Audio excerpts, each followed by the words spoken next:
बात करने के लिए लॉगिन करें www.astrotak.com। वैसे तो कुंडली के हिसाब से देवी देवताओं का चुनाव नहीं होता। अगर कोई कुंडली देख करके आपसे कहता है कि भैया तुम हनुमान जी की पूजा करो बड़ा अच्छा होगा, तो ऐसा आपके ऊपर इंपोज नहीं किया जा सकता, ऐसा आपके ऊपर बाध्य नहीं किया जा सकता।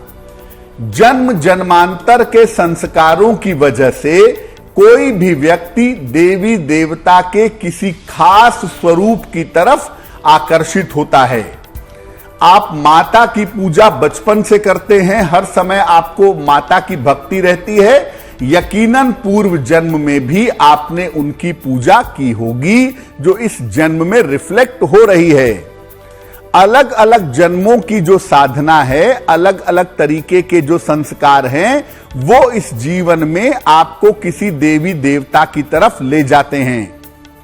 कुंडली का जो प्रधान ग्रह होता है, ये भी व्यक्ति के उपासना का तरीका बताता है। आपकी कुंडली का जो सबसे मजबूत ग्रह होगा, जो आपके जीवन पर सबसे ज्यादा असर डालेगा, वो भी ये बता देगा कि आप किसकी पूजा करते होंगे या आपकी पूजा उपासना करने का तरीका क्या है।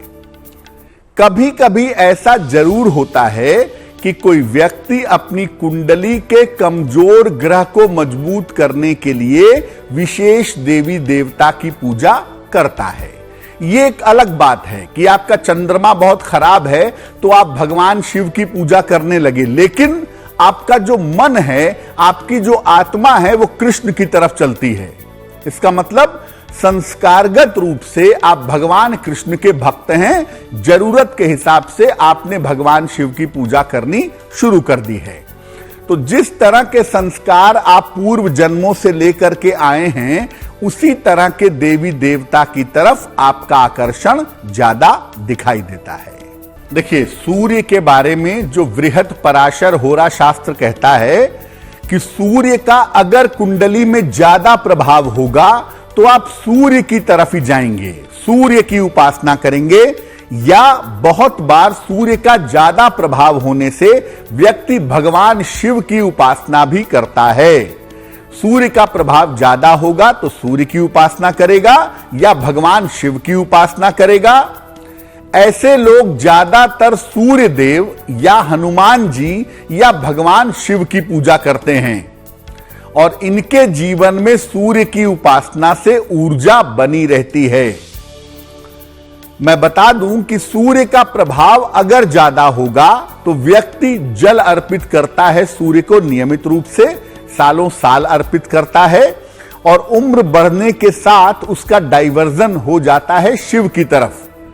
तो ऐसा देखा गया है कि जिनकी कुंडलियों में सूर्य बड़ा प्रबल होता है, वो आमतौर पर 40 वर्ष के बाद भगवान शिव की तरफ जाते हैं, उनकी विशेष पूजा उपासना करते हैं, और ऐसा करने से उनके जीवन में जो एनर्जी है, जो ऊर्जा है, वो निश्चित रूप से बनी रहती है। अगर हम चंद्रमा के प्रभाव की बात करें तो जिनकी कुंडलियों में चंद्रमा प्रभावशाली होता है या मजबूत स्थिति में होता है, तो ऐसे लोग अलग अलग देवी देवताओं की पूजा करते हैं, विभिन्न देवी देवताओं की पूजा करते हैं, ऐसा देखा गया है। और चंद्रमा जब प्रधान होता है तो ऐसे लोग स्थिरता से देवी देवता के एक स्वरूप की पूजा नहीं करते, अलग अलग स्वरूपों की पूजा करते हैं। फिर भी ज्यादातर इनका झुकाव व्रत और उपवास की तरफ रहता है। अब देखिए, चंद्रमा का संबंध होता है महिलाओं से, और सामान्यतः आप देखिए कि ज्यादातर हमारे अपने देश में महिलाएं व्रत और उपवास रखने में बहुत विश्वास रखती हैं। तबीयत खराब भी हो, स्वास्थ्य अच्छा ना भी हो, फिर भी कोई ना कोई व्रत उपवास वो रखती रहती हैं, क्योंकि उनके जीवन में चंद्रमा की भूमिका ज्यादा होती है। और चंद्रमा की भूमिका वाले लोग ज्यादातर समस्त देवी देवताओं की तरफ चलते हैं, किसी एक स्वरूप की तरफ नहीं चलते हैं। देखिए, अलग अलग ग्रहों का प्रभाव होने से आप अलग अलग देवी देवताओं की स्वरूप की तरफ जाते हैं, अगर मंगल का प्रभाव कुंडली में ज्यादा है या मंगल कुंडली का लीडिंग प्लेनेट है, तो मंगल का प्रभाव होने से व्यक्ति देवी की, खासतौर से मां दुर्गा की या हनुमान जी की पूजा करता है। शक्ति की पूजा, मंगल मतलब पावर, तो पूजा भी क्या होगी? पावरफुल होगी। शक्ति की पूजा होगी, या तो देवी की पूजा होगी या हनुमान जी की पूजा होगी। ऐसे लोग जिनकी कुंडलियों में मंगल का प्रभाव ज्यादा होता है, ऐसे लोग लंबे लंबे अनुष्ठान में लगे रहते हैं, लंबा लंबा यज्ञ हवन करते रहते हैं। इनको तिलक लगाने का विशेष शौक होता है। सामान्यतः ये तिलक लगाए बिना घर से बाहर नहीं निकलेंगे, तिलक जरूर लगाएंगे और बड़े बड़े अनुष्ठान करेंगे, देवी की जो विशेष पूजाएं हैं वो करेंगे और साथ ही साथ हनुमान जी की विशेष पूजा करते हैं। ऐसी संभावना मंगल वालों के लिए बनती है। अगर आपकी कुंडली में बुध लीड कर रहा है, बुध मजबूत स्थिति में है, तो इसका प्रभाव व्यक्ति को भगवान विष्णु की तरफ ले जाता है या उनके अवतार भगवान राम, भगवान कृष्ण, भगवान वामन, नृसिंह, इनकी तरफ ले जाता है, इनकी पूजा करवाता है। बुद्ध वाले जो लोग होते हैं वो भगवान विष्णु या उनके अवतारों के उपासक होते हैं।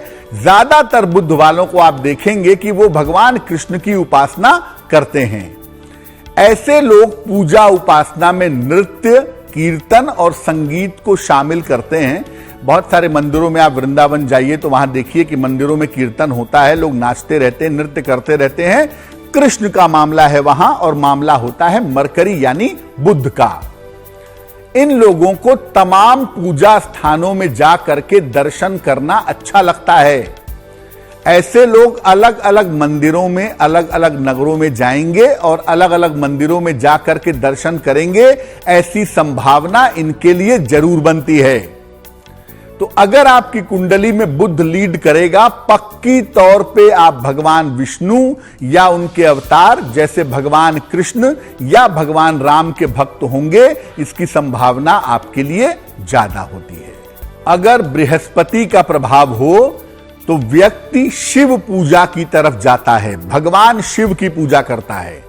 बृहस्पति को कहते हैं गुरु, तो वास्तव में यह गुरु की तरफ ले जाता है, यानी भगवान शिव को आदि गुरु माना जाता है। अगर कुंडली में बृहस्पति लीड करने लगेगा, आप शिव भक्त होंगे, इसमें कोई दो राय नहीं है। ऐसे लोग ज्यादा दिखावे या प्रदर्शन में नहीं रहते। अगर बृहस्पति आपकी कुंडली में लीड कर रहा है, आप पूजा करेंगे, उपासना करेंगे, चमत्कार करेंगे, लेकिन वो दूसरों को दिखाएंगे नहीं, ये प्रदर्शन नहीं करते हैं। हां, इनको इतना जरूर है कि गले में माला पहनने का बड़ा शौक होता है। अलग अलग तरीके की माला, रुद्राक्ष की माला, स्फटिक की माला, मूंगे की माला, अलग अलग तरीके की माला ये गले में पहनते हैं। अगर कुंडली में शुक्र लीड कर रहा हो, शुक्र बड़ी मजबूत स्थिति में हो, तो इसका प्रभाव भी व्यक्ति को विभिन्न देवी देवताओं की पूजा की तरफ ले जाता है। ऐसे लोगों की मुश्किल क्या है? जिनकी कुंडली में शुक्र लीड करेगा ना, अक्सर आप सोशल मीडिया पे देखेंगे कि लोग आंख बंद करके ध्यान करते हुए फोटो खिंचवा लेते हैं। हवन कर रहे हैं, यज्ञ कर रहे हैं, उसकी भी फोटो डाल रहे हैं, ध्यान कर रहे हैं, उसकी भी फोटो डाल रहे हैं। पूजा उपासना में प्रदर्शन करने का चस्का होता है जिनकी कुंडली में शुक्र की भूमिका ज्यादा होती है। जबकि आप समझिए कि भजन और भोजन गोपनीय होना चाहिए। जितना सीक्रेटली आप ईश्वर की पूजा करेंगे, जितना गोपनीयता रखेंगे, उतना ही बेहतर होगा।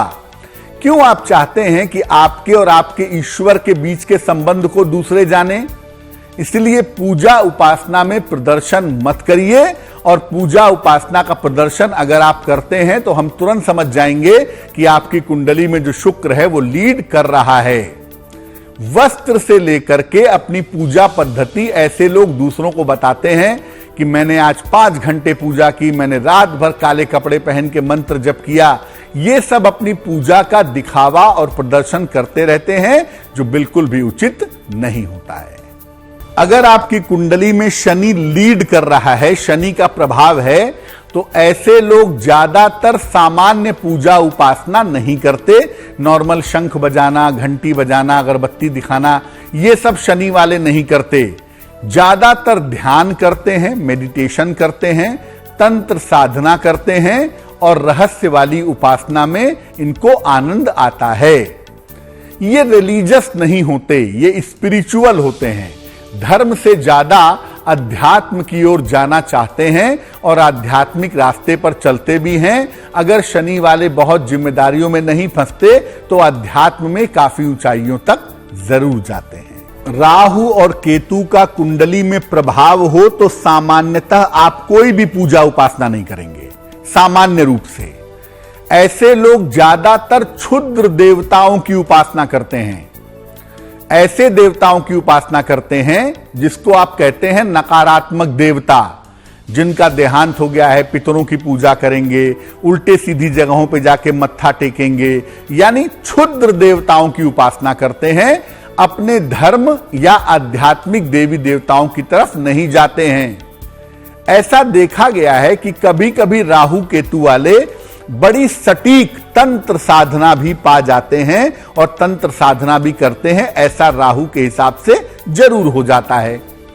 ये लोग विभिन्न धर्म स्थानों की यात्रा भी करते हैं और स्नान करने का सुंदर अवसर भी पाते हैं, अगर कुंडली में राहु या केतु का प्रभाव है तो।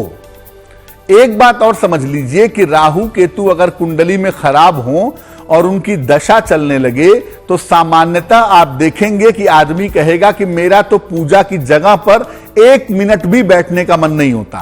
पक्की तौर पे जानिए उसकी राहु या केतु की दशा चल रही होगी।